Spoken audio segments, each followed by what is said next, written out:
Another round of rain falling overnight. On top of that, the downpour that already caused so much damage. At least 15 people have been reported dead. Officials fear that death toll is rising. Our Mola Lenghi is on the scene in Hindman, Kentucky.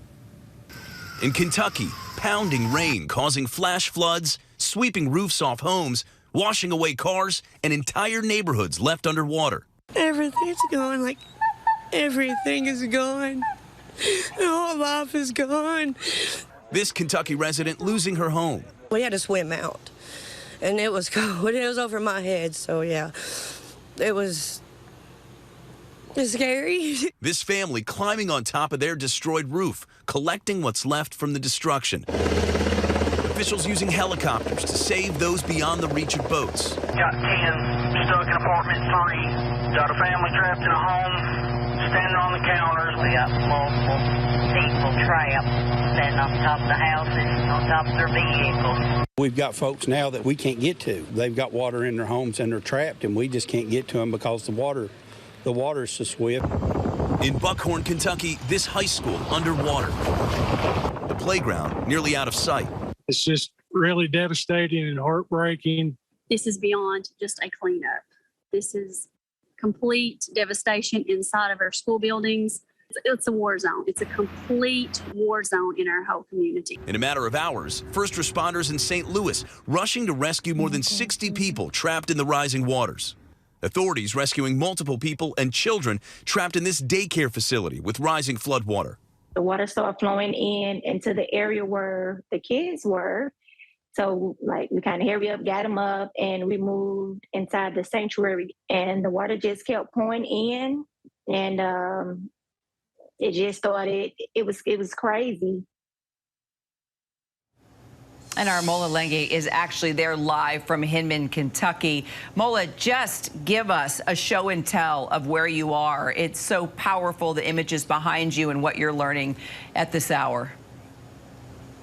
Yeah, Kira, the images are devastating, and the devastation is widespread. And now that the water is beginning to recede, we are starting to see in some places all the damage, all the destruction that is being left in the wake of some of these floods. You see cars just picked up, tossed around, houses swept away. Look what the force of these floodwaters did to this fire truck. I mean, it carried it over here, swept it underneath this bridge, resting on the banks of this creek, carrying it over here, and wedging it underneath this bridge.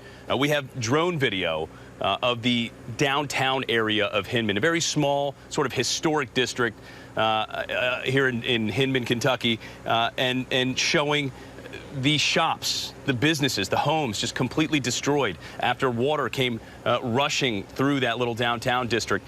This is a very small town. The town hall, the city hall, the one post office they have, the one courthouse they have, the one library, the one community college, all flooded out.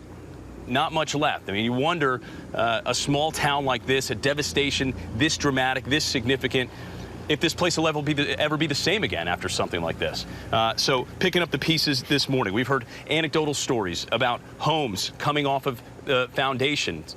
The mayor here told us about 3 homes that were just swept away. They haven't been able to find them yet. 3 homes swept away in the floodwaters, and they haven't been able to find these homes. The mayor here in Hindman also tells me there are still people who are missing here in this town. They don't have an exact number, but obviously the search continues for a lot of folks.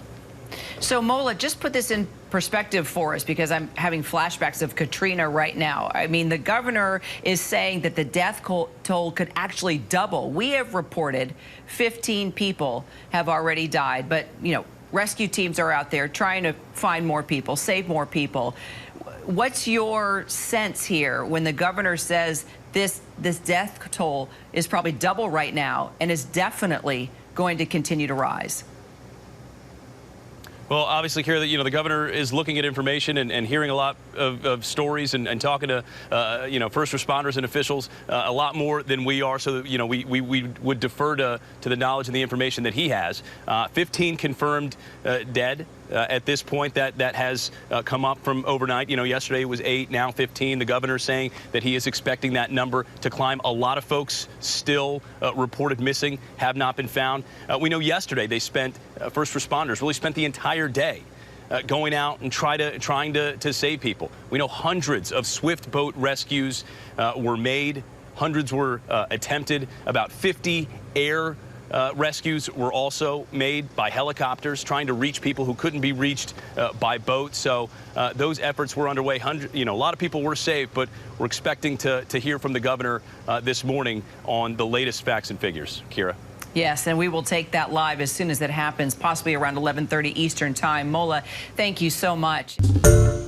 Hi, everyone. George Stephanopoulos here. Thanks for checking out the ABC News YouTube channel. If you'd like to get more videos, show highlights, and watch live event coverage, click on the right over here to subscribe to our channel. And don't forget to download the ABC News app for breaking news alerts. Thanks for watching.